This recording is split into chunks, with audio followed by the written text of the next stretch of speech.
Hey everyone, I'm Almar of almarsguides.com, and in this video here I'm going to be talking to you about one specific item. So this item in particular, which as you can see on the screen is Elemental Earth, is going to go up in price substantially over the next, I would say, 6 to 8 months, and it's going to keep going up and up and up and up depending on the server you're on. If you're on a server with a lot of PvEers, aka a lot of people who raid, especially if you're on a server with like the highest ranking guilds on Horde side in North America or even Alliance side. Actually, this item will sell better on Alliance side, arguably for reasons I'll get to in a little bit.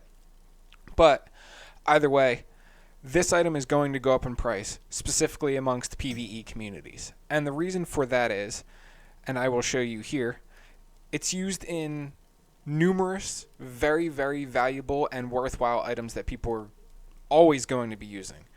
The main one being elemental sharpening stones. Alliance are going to be using 2 of these per Fury Warrior, and probably a few other classes that dual wield too, or even classes that don't dual wield.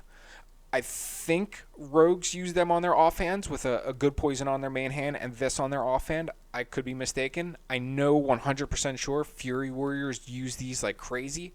On Alliance, I'm pretty sure they use them on both their weapons. On Horde, it's only on offhand because we have Wind Fury. But these Elemental Sharpening Stones require 2 Elemental Earths per combine, which it's going to add up. They only last 30 minutes, so you're probably going to be using multiple per raid Alliance, 2 per time that they use them. And say they use 2 of them 4 times on each raid. That would be 8 of them in all, which would be 16 elemental earths per raid night per warrior, which is just an insane amount. And we haven't even gotten to the bosses that actually use the more potions that these are used in. I'll explain that in a second. These are the only 2 items that currently use elemental earths that we're using frequently. Elemental Sharpening Stones, and Field Repair Robots. Field Repair Robots, we're not using them nearly as much for, so this won't affect the price too much. As we start progressing and more people start dropping Field Repair Robots, yeah, they're going to be a resource dump for Elemental Earths, for lack of better words, but they're not going to be the main costs. This is going to be one of the main costs of Elemental Earths once AQ comes out. Greater Nature Protection Potions.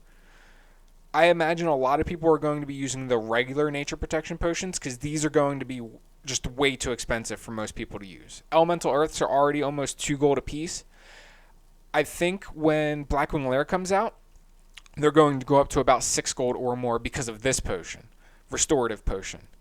On Chromagus, a lot of the top end guilds I see are telling people to have at least, I guess, a stack of these potions in case they don't get a cure of any kind and they need one. They can use this as like a last ditch effort.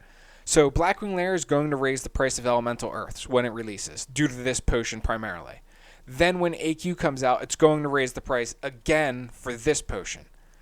And then you can just mix in Elemental Sharpening Stones as the raid gets harder, more people actually start using consumables such as this. That's going to bump up the price. As we wipe more, and more guilds are progressing, more people are going to need Field Repair Robots, maybe even 2 a night. So as you can see, Elemental Earths, the amount of them that we're going to need per raid is just going to keep compounding as the raids go on, with AQ being the largest bump to the price of Elemental Earths we will see. I would be very, very surprised if they stay under 10 gold when AQ comes out each. 10 gold each, which I don't even think a lot of people are going to end up using them at that price. But the problem with the Elemental Earths is the locations to farm them suck.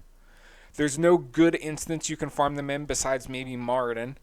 The location to farm them in Fellwood, it sucks. Burning Steppes sucks. Altaric Mountains, it's alright. Arathi Highlands, it's alright.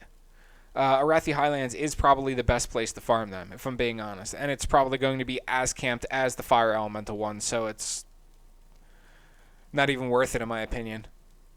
Or rather, if you're just playing one character, I guess it would be worth it because you're probably going to make quite a bit of money there.